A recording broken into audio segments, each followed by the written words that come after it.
En esta práctica se espera aprender sobre el funcionamiento de la máquina universal para obtener diversos resultados y propiedades de los materiales, como lo son la resistencia a la tensión y la deformación de un material. Lo que se realizó en el laboratorio fueron dos pruebas con materiales diferentes, el aluminio y el acero, para así comparar sus propiedades y sobre todo comparar lo hecho en el laboratorio con los resultados especializados registrados en manuales y libros. Se comenzó por tomar las medidas de los cuellos de las piezas y el diámetro con un vernier. Posteriormente se estiró la pieza hasta el fallo y se recopilaron los datos en una gráfica para posteriormente pasar al análisis. Lo que buscamos obtener era el módulo de elasticidad, la resistencia a la fluencia y la resistencia a la tensión para así pasar al porcentaje de error comparado con los mismos materiales medidos en laboratorios especializados. Para hacer la prueba de tensión utilizamos dos materiales, aluminio 6061 y acero 8620. Utilizamos el vernier, que es un pequeño dispositivo cuya función es hacer medidas de objetos pequeños. Hicimos medidas en pulgadas y posteriormente, para trabajar con la máquina, lo convertimos a milímetros. A cada probeta le hicimos marcas en cada lado, utilizando una línea de plumón a 0.5 pulgadas de cada extremo. Posteriormente medimos el diámetro de cada probeta y de igual manera la longitud que había entre las marcas que dibujamos previamente para obtener las medidas iniciales y así empezar la prueba de tensión. Una vez que teníamos todos los datos necesarios anotados en la bitácora, comenzamos con la prueba, en la cual usamos una máquina universal cuyo labor es estirar poco a poco el material hasta su rompimiento. El encargado del laboratorio nos comentó que la velocidad de avance del cabezal era de 5 milímetros por minuto. Esta máquina tiene una computadora a su costado, la cual va haciendo una gráfica y recopilando distintos datos del experimento, como su módulo de elasticidad y la cantidad de fuerza necesaria para romper la probeta. Después de haber obtenido los datos de las dos muestras, se imprimieron y pasamos a la siguiente fase, en la que volvimos a utilizar el vernier para hacer medidas de la longitud y diámetro después de la fractura de las muestras. Con los datos previos y posteriores a la prueba de tensión, hicimos cálculos para obtener el área inicial, su deformación, el porcentaje de elongación, cuánta área se redujo, el módulo de elasticidad, resistencia a la afluencia y a la tensión. Finalmente, comparamos con los resultados que han sido publicados en manuales, los cuales obtuvimos en internet, con el fin de analizar cuánto porcentaje de error tuvimos en nuestras pruebas. Todo esto fue anotado en la bitácora para llevar un control. Los resultados obtenidos para la barra de acero 8620 fueron: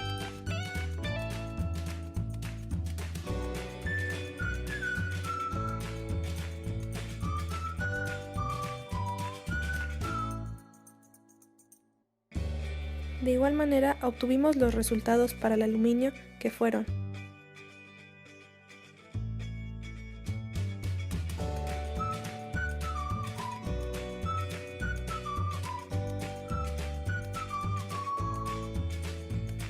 al analizar las distintas piezas, pudimos notar y comparar con las gráficas el punto en el que los distintos materiales alcanzan su punto de ruptura, para el cual es necesario menos fuerza.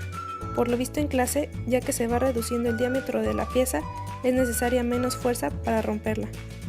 También mediante las gráficas pudimos observar el momento en el que la gráfica ya no es lineal, que también se le conoce como límite elástico, el cual es cuando comienza la deformación permanente de los distintos materiales.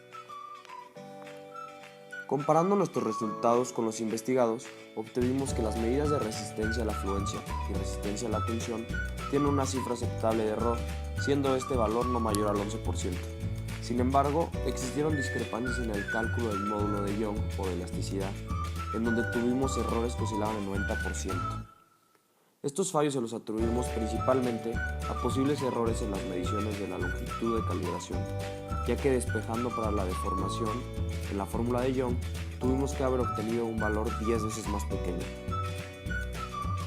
Comparando las propiedades obtenidas del acero y del aluminio, encontramos una considerable diferencia en el módulo de Young, en donde el acero tiene una cifra casi 3 veces más grande. Esto nos indica que el aluminio es 3 veces más elástico que el acero. Por otro lado, el acero presenta mejores propiedades en cuanto a la resistencia de la fluencia y a la tensión. Esto nos indica que el acero tiene mejor coherencia para resistir fuerzas tirantes que el aluminio.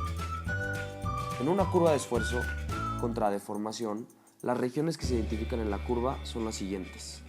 En primer lugar, podemos encontrar el módulo de Young o elasticidad, el cual nos indica el comportamiento de un material según se aplica la fuerza. Y este valor se obtiene con la relación del cambio de estrés y el cambio de la deformación. El límite de elasticidad es una línea recta localizada en el 0.2% de deformación, y este indica la tensión máxima que se puede soportar un material sin sufrir deformaciones permanentes. Esta línea divide la curva en dos regiones. A la izquierda de la línea se encuentra la región elástica y a la derecha la región plástica. Después de esta se puede encontrar la resistencia a la tensión máxima, la cual es la fuerza máxima que resiste un material sin fracturarse. Y por último, en la parte derecha de la gráfica podemos encontrar lo que se le conoce como fractura, que es el punto donde la pieza llega al quiebre y se vence. Es importante conocer la resistencia a la tensión del material, pues estos materiales tienen un propósito, y cuando se usan para construir cualquier objeto, se necesita que estos mantengan las propiedades con las que fueron construidos. De lo contrario, el objeto no servirá para lo que fue construido. Creo que mi principal aprendizaje fue el utilizar los distintos materiales y maquinaria que se encuentran a mi disposición en el laboratorio, ya que es importante conocer la teoría sobre su uso, importancia de los materiales, pero sobre todo experimentarlo para poder hacer un uso correcto en la industria y de esta manera poder optimizar los procesos y de alguna forma reducir gastos innecesarios o ahorrar recursos. Esta práctica me resultó muy interesante.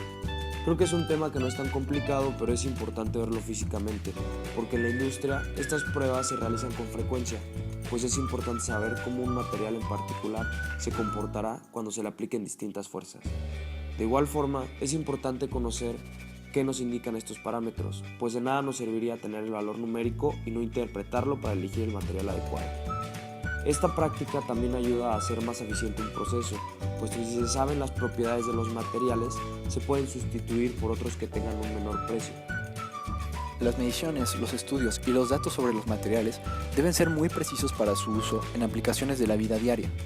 De no ser así, esto puede llevar a problemas con el funcionamiento o duración de un producto o una máquina. Un aprendizaje que me llevo es el de analizar los resultados obtenidos, comparar y el funcionamiento de la máquina universal.